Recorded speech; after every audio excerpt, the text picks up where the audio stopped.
Hey guys, how's it going? Kevin Cleary here with a quick rundown on this new Spyderco here. This is, of course, the Spyderco Stretch 2 with the straight spine, and particularly cool about this one is that it is in K390 steel. Now, I was pretty excited to get this, and I've wanted it for a while since I knew that they were going to be a thing. I did get this from White Mountain Knives, so I can't promise that there are any left over, but there could be. I mean, this is the K390 Spydercos have been pretty popular, so just anyway, I don't want to overpromise and underdeliver. So it's possible that you could get one from White Mountain Knives. But before you do that, maybe you want to hear me out, because one of the things I want to point out here is that perhaps this steel is not for everyone. And in general, as a gauge, I guess, or as a general principle for knife buying and knife ownership, you want to match the steel to your intended purposes, and not all steels are ideal for all intended purposes. So I just want to throw that out there at the beginning. We'll come back to that in a second, but just a quick rundown. K390 is a bowler steel. It's been compared to M4. It gets compared a lot to S90V.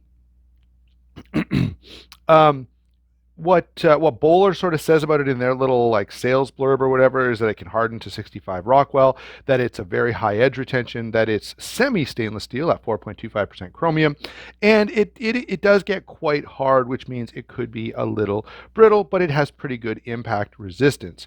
All right. From my own research, I've been pretty impressed with it because, number one, you do hear, I like M4 steel. I've got good experiences with M4 steel, and often it is pointed out that K390 will perform even better. I guess I should have the blade up here more so than just the knife sitting there. That K390 will perform better than M4 and be a little more stainless, a little tougher, and even hold an edge a little bit longer. And that's like M4 is fantastic steel, so that's really, really impressive. When these were first going to come out, actually, I was looking at the Police back in the day, and when I was looking at a Spyderco Police, I did a bit of research, and I believe back then K390 came in, I don't know, like third or fourth place over on Pete's rope testing. Cedric Nada Gear and Outdoors does the CISO rope, and K390 performed really, really well in his testing. Right up there with Maximed, and I mean, it wasn't as good as I could be remembering wrong, but I don't think it was quite as good as Maximed. It wasn't as good as like Rex 121, but it was like third or fourth place. If those two are like first and second, it was like third or fourth, which is pretty darn impressive. Now, there are a couple of things. So for all of those reasons, right, I was pretty interested in picking up a knife in K390, and I'm particularly happy that it's this knife because I do like this design a lot. Really, really comfortable knife. I love the straight spine option. It works really, really well. And I think in the last time I had one of these, I did a full side-by-side comparison with the PM2. And you can see why that's a pretty natural comparison to do. These are very, very similar in terms of the blade especially, but even the size, the intended purpose, all of that stuff. And let me add one other point here in favor of this particular knife, and that is in a forum discussion on Canada Knife and Gear, Peter Rosenti weighed in and made the point, and I think it's a really valid point, that for a folding knife, because of the kind of things you're going to do with it, S90V is the best steel, right? He was like, just forget it. Don't even, his point was, we don't even need to talk about this. What we care about mostly is edge retention in folding knives, and S90V is going to have the best edge retention and still be stainless. So that's what we should be going with. And I get his point, because you're not chopping, you're not batoning, you're not, right, you shouldn't be doing toughness should not be a huge consideration for a folding knife, because you're not going to be able to beat on it. And really, the construction of this knife, you can see it's, Spyderco's FRN construction. This is a really nice cutting tool, but you're not going to, be doing bushcraft survival type stuff with this knife. It's not meant for that. It's more of an EDC style knife. So that's one other point, I think, in favor of edge retention being prioritized. However, edge retention is awesome, and I'm a big fan of it, as many of us knife guys are. we do need to at least give a little bit of consideration to a couple of things. Number one, a steel that's very, very hard and holds an edge really, really well. That means it's highly abrasion resistant. That means when you go to sharpen this, when you're going to be removing material from this secondary bevel to recreate a new edge, okay, that's going to be really hard. The knife is going to fight you, okay, when you're trying to do that.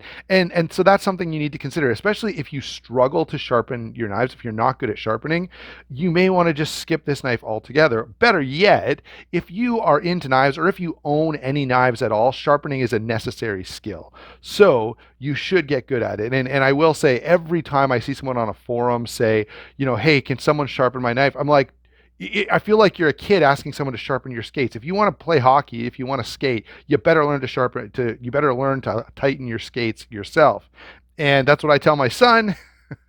I do help him, but I say to him every time, I make him try at least himself first, and then dad tightens it up at the end.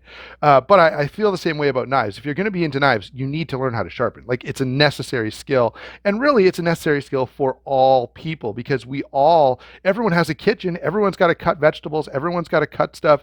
So we all need sharp knives. Therefore, it's a necessary skill for being a human. Okay. Now, rant done. Come back. If you suck at sharpening, get good at sharpening first, then buy this knife. Okay, so let's put it that way. The other thing is, this is a semi-stainless steel by Bowler's admission, and so if you're in a really high humidity environment, I don't know if you live on the Florida Panhandle, if you live in the Florida Keys, maybe in the Caribbean, if you're somewhere high humidity, you live on Vancouver Island, maybe even. I can't speak to there. I think the colder temperatures may reduce the humidity a little bit. Anyway.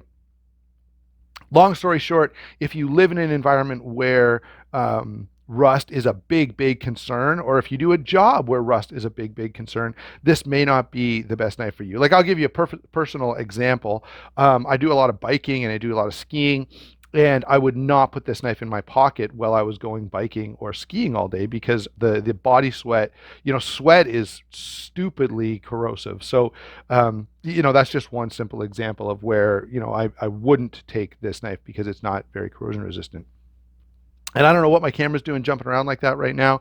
All I did was brush the tripod. So that's my story.